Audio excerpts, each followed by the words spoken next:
पहले नसीहत। सैयदना गौस सकलैन रज़ियल्लाहु मौला तबारक व तआला अन्हु फरमाते हैं, 3 चीजों से बचो। पहली चीज, गीबत से बचो। और आगे गौसे पाक रज़ियल्लाहु मौला तबारक व तआला अन्हु फरमाते हैं, गीबत नेकियों को खा जाती है।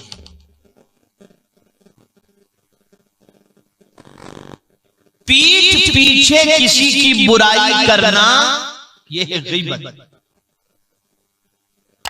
और आक़ाए करीम सल्लल्लाहु अलैहि वसल्लम ने इरशाद फरमाया, अल गीबतु अशद्दु मिनज़ ज़िना। गीबत ज़िना से भी सख्तरीन है, सख्तरीन गुनाह है। अब ये फरमाया गया कि गीबत नेकियों को खा जाती। जहां आपने किसी की गीबत की, आपके दफ्तर से नेकियां निकल गई। कहां चली गई नेकियां? कहां चली गई? इसको मैं हदीस से आपको समझाता हूं।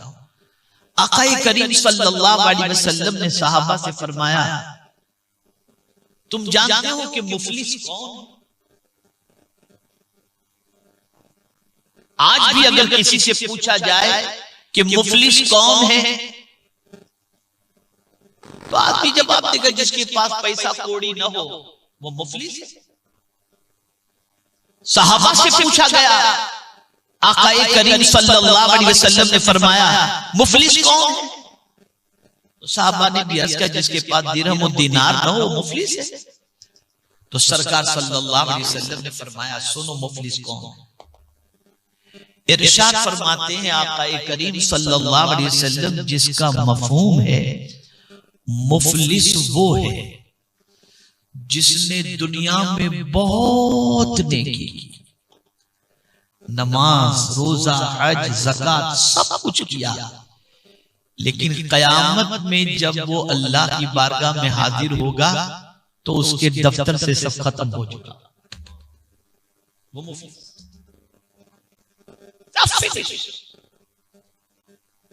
अब कैसे फिनिश होगा? तो आक़ाए करीम सल्लल्लाहु ताला अलैहि वसल्लम ने इरशाद फरमाया, दुनिया में वो नमाजी, वो इबादत गुजार, वो नेकी करने वाला, उसने जिस किसी को गाली दी होगी, जिस किसी की बुराई की होगी, जिस किसी की गीबत की होगी, कयामत में उस नेकी करने वाले की नेकियां उठाकर अल्लाह जिसकी गीबत उसने की थी उसको सारी नेकियां अता कर देगा। और फिर मजीद सुने, अगर वो नेकियां उस बंदे को जो सताया गया था, या जिसके खिलाफ गीबत की गई थी, झूठ कहा गया था, गालियां दी गई थी, अगर वो नेकियां पूरी नहीं पड़ेगी तो जिसकी जो है उसके गुनाह उठाकर इस गीबत करने वाले के नाम अमाल में डाल दिए जाएंगे। आप जरा सोचो। इसीलिए अल्लाह वालों की बड़ी अजीब पोजीशन है। जब कोई किसी अल्लाह के वली की गीबत करता हो, कोई आकर कहता फला ने आपके सिलसिले में बुरा कहा है, तो बुरा कहने वाले के लिए वो तोहफा लेकर के जाता, और जिसने बुराई की होती उससे जाकर कहते ये तोहफा कबूल कर लो। वो कहता हुजूर किस चीज का तोहफा? कहा जो तुमने तुम्हारी नेकियां मुझे दे दी ना, इसके एवज में हम तुम्हें तोहफा देने के लिए आए हैं।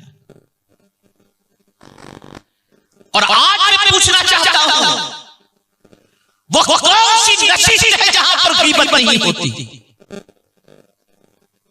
वो कौन सी मजलिस है जहां गीबत नहीं होती? हमारे पास नेकियां बची, पहले तो नेकियां हैं कितनी हमारे पास? जरा नेकियों का हिसाब लगा करके तो देखो, जरा नेकियों का जायजा लेकर के तो देखो।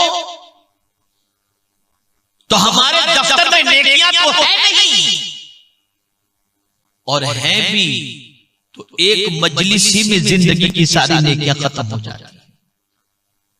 और अल्लाह रहम करे हमारी ख़वातीन इस्लाम पर कि बस मैं कुछ कह नहीं सकता। तो सैयदना गौसे पाक रज़ियल्लाहु मौला तबारक व तआला ने फरमाते गीबत से बचो, गीबत नेकियों को खा जाता। तो पहली चीज सैयदना गौसे पाक रज़ियल्लाहु तआला ने फरमाते गीबत से बचो। मैं अपनी बहनों से, मर्दों से, भाइयों से सबसे गुजारिश करता हूं बच जाओ इससे।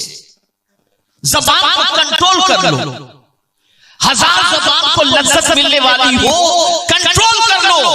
तुम इधर कंट्रोल करोगे तुम्हारी नेकियां महफूज हो जाएंगी। नंबर 2 जिससे बचने का गौसे पाक ने हुक्म दिया, सैयदना गौसे पाक रज़ियल्लाहु तआला ने फरमाते हैं बदनिगाही से बचो, ये मासियत दिल में पैदा कर देती है।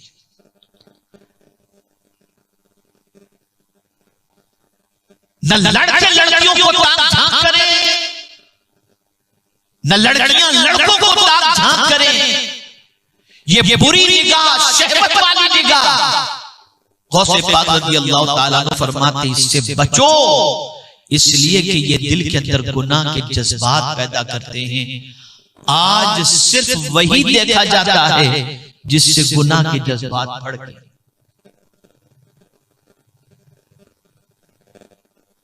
कुरान मुक़द्दस में रब्बे कदीर जल्ल जलालहू ने सिर्फ मर्दों से नहीं फरमाया कि निगाहें नीची रखो, बल्कि परवरदिगार ने औरतों से भी फरमाया।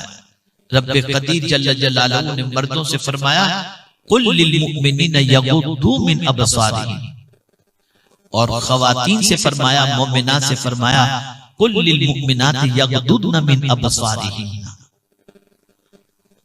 मेरे महबूब सल्लल्लाहु अलैहि वसल्लम आप मोमिनों से कह दें कि अपनी निगाहें नीची रखें, मोमिनात से फरमा दें कि वो अपनी निगाहें नीची रखें।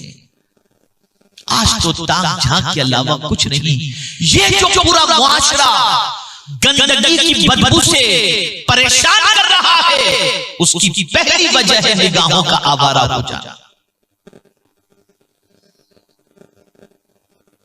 जब निगाहें गंदी होती हैं तो दिल के अंदर निफाक पैदा होता है।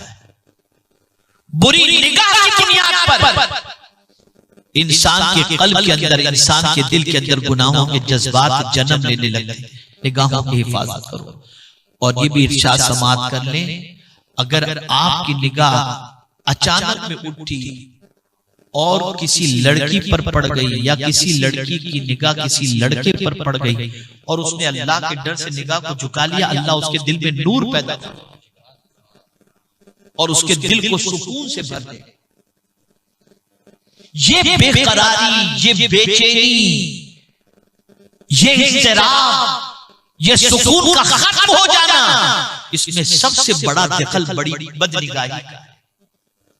किसी पर निगाह पड़ गई, कितना स्मार्ट है, कितनी ब्यूटीफुल है, अब रात को सोते रहो या जागते रहो या तड़पते रहो, बेचैन हो, बेकरार। बेकरारी की वजह बदनिगाही है। लेकिन अगर आपने बदनिगाही से अपनी निगाहों को महफूज रखा, निगाहों की हिफाजत की और निगाह से वही देखा आपने जो देखने का अल्लाह के रसूल सल्लल्लाहु अलैहि वसल्लम ने हुक्म दिया, तो अल्लाह आपके दिल को सुकून से माला माल फरमा दे। कुरान देखकर बेकरारी नहीं होती, काबा शरीफ को देख करके बेकरारी नहीं होती, गुंबद खदरा को देखकर बेकरारी नहीं होती, बल्कि ये वो चीजें हैं जिसे देखो तो बेकरारी दूर हो जाया करती है। ये देखने के लिए अल्लाह ने आंखें अता फरमाई। पूछा जाएगा कयामत में आंखों के बारे में, आपको मालूम है कुरान कहता है इन्ना समअ वल बसर वल फुआद कुल्लु उलाइका काना अन्हु मसऊला। बेशक कान, आंख और दिल, इसके बारे में अल्लाह अज़्ज़ा व जल्ल सवाल पूछेगा। बंदे कान से क्या सुना, आंख से क्या देखा और दिल में किसकी मोहब्बत को तूने जगह दी?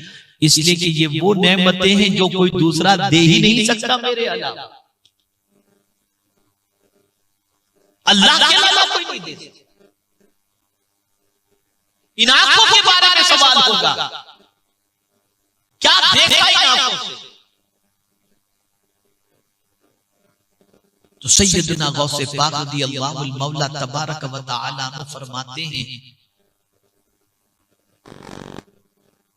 कि बदनिगाही से बचो कि ये दिल के अंदर मासियत को जन्म देती है, यानी बुराई को जन्म देती है, दिल के अंदर गुनाह के जज्बात पैदा करती है, गुनाहों की मोहब्बत पैदा करती है। आजकल क्या है, औरतें पता नहीं क्या क्या यूट्यूब पर देखती होती है, और अब तो ये इंस्टाग्राम है और पता नहीं क्या क्या चीजें हैं, इन सारी चीजों पे लगी होती है दिनों रात।